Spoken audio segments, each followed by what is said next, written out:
Eva, I first came to know you because you're a member of the Thurrock Writers Circle. That's right.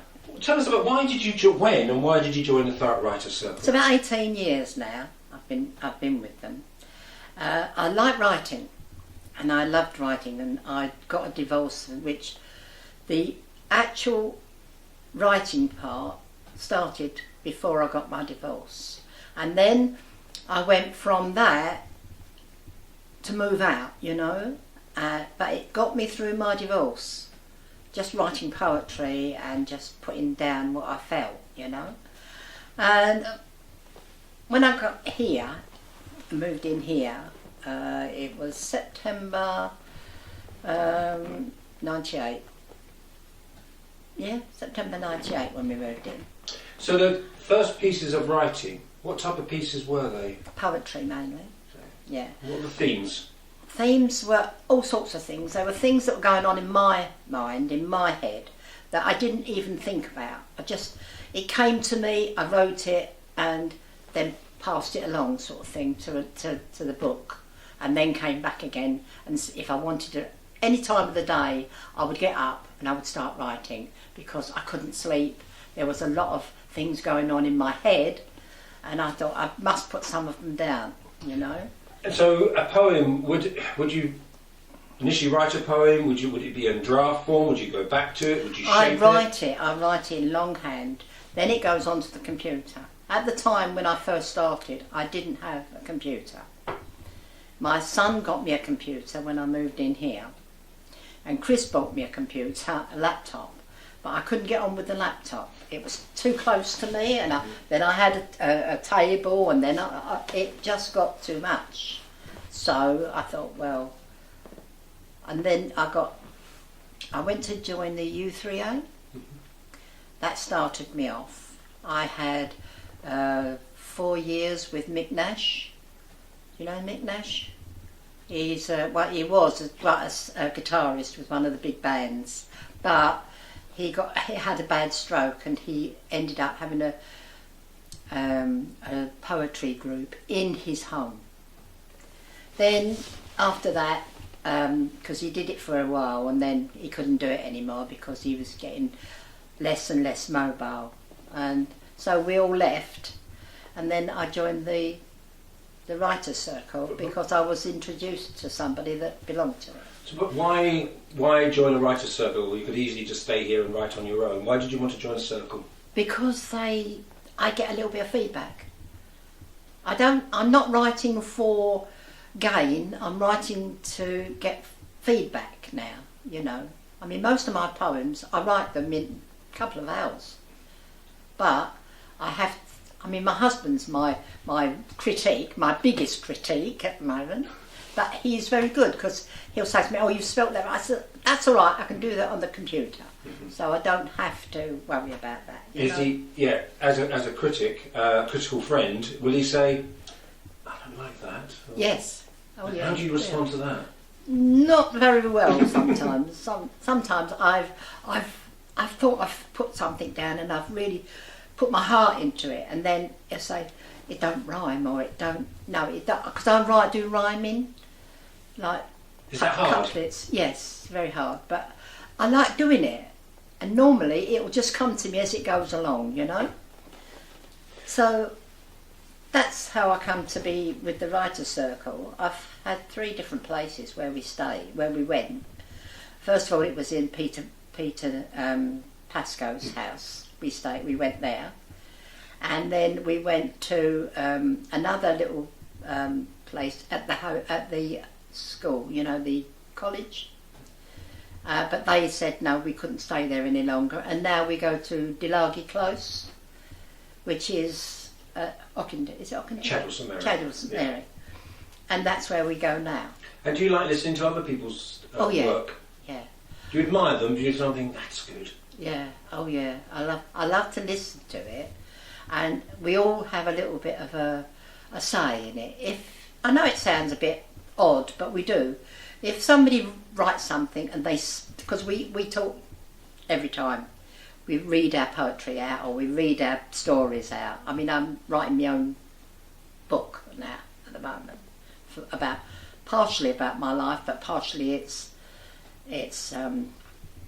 you know, a little bit of an exaggeration in some places. But I've had a very unusual life. In what way? Well, my husband, the first husband I had, we went to Australia. My youngest son was born out there. Whereabouts? And what year is this? And whereabouts in Australia? That was 1960. We went to Australia, and we came back 2.5 years later because Right. no, we didn't. I didn't want to come back, but my husband said, "I've booked the tickets. We're going home." Oh no! But my son was only a few months old then, so my youngest. Because people did find it very hard to settle where they emigrated. He couldn't settle. He couldn't settle. Whereabouts in Australia were you? Perth, Right. just outside Perth, a little place called Brentwood. Right. They've got all the different names over there. Because yeah. near in Perth there's also an Averley. Yeah, I know. Bless them. But they're very isolated, isn't it, Perth?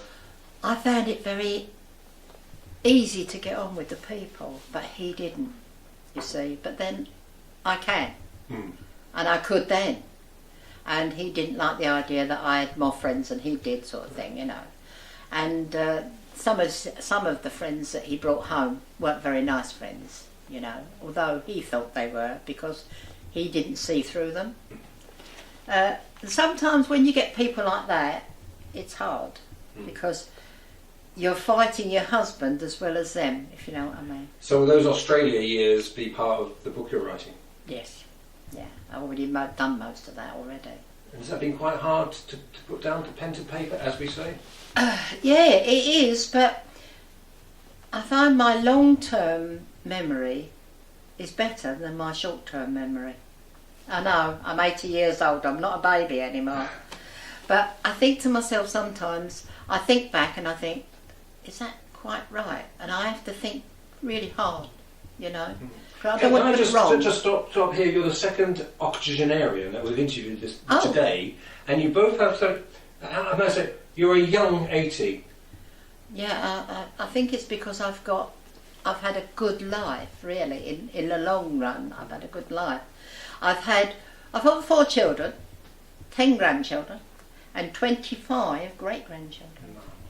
So they keep me young. My husband keeps me young. He's a lot younger than me, but he keeps me young. You know, he don't let me sort of sit down and sort of, oh, I've had enough now. I don't do that anymore. I mean, I did at first because I kept thinking to, but he's younger than me. He can do that. You know. So do you see sort of it's almost like that film, The Shawshank Redemption: Get busy living or get busy dying? That's right. That's right. That's why I took up poetry and I paint. I do paintings. I've got lots of paintings over there. I'll show you in a little while. But they're not something that I give up on, you know? They're something that I like doing. But we talked about your interest in poetry and writing from the last 20 years. Have you always been artistic? Yes, right from a child. I brought my children up to be artistic as well. They don't have the same, ideas as I have. I mean, my 2 sons, my youngest and my oldest son, they are brilliant. They will draw a great big picture on the wall, and his youngest son, my oldest son, his youngest son, he's had pictures on his wall since he was a baby, but that was my son doing that. So he was very artistic, and he's now in IT, so he does quite well, and my youngest is in IT, and he does quite well. And you mentioned painting. You like My painting? painting, lots of painting, yeah, I do painting. I started painting when I was a child at school, and I loved it, and I got very, very high marks for painting. So when I came to get married, I couldn't do painting. I'd paint walls, yes, I'd decorate, yeah, but I couldn't do the artistic side, what I wanted to do. And I've just recently sent my sister a portrait of her youngest son. He died last year, and I had a picture to go by, and I've just done that for her for her 70th birthday. Oh. So she's got that now and she's happy. When you write or when you paint, are you always within your house or do you go outside? No, I've got an art class that I go to on a Wednesday, and I've got as I say, the other part of it. I do most of it here, but I don't do. I like to have someone there showing me something. You know what I mean? The teacher shows me different angles and different things, how to get to that point, and I like that. Is that art classes here in Grays? Yeah. Where'd you go? The Beehive. All right. Yeah, I've been going there for about 7 years now. Oh. Before that, I was at the college. Okay. And that was quite good. Are you a good pupil? I think so. I think so. That's my opinion. So you mentioned the book. Yeah. Is that something you'd like to get published? Eventually, I've only got the first 2 chapters done. It's taking time, but then I have to find time to make sure that I'm doing the right thing, you know. And then it's handwritten, then it's put on the computer. I'm not fast enough typing, so I have to do it that way. And if I type, I've lost half of it before because the memory, short-term memory, is not very good. So I write it down, and as I'm writing it down, it's flowing, you know. But being an artist, is that at the heart of your being? The art of art, well, no, both of them really. I like to do both. But I mean, being creative, is that really important to you? Yes. I have to do things the way I want to do them, you know. I mean, with these walls are normally covered with them, but seeing as we just decorated, I haven't put them back up yet. I mean, I can show you some pictures, but as I say, they're only what I like to do, you know what I mean? They're not, I mean, I've done a portrait of my daughter, portrait of my granddaughter, her daughter, and her 2 sons, my granddaughter's 2 sons. They are hanging on their wall.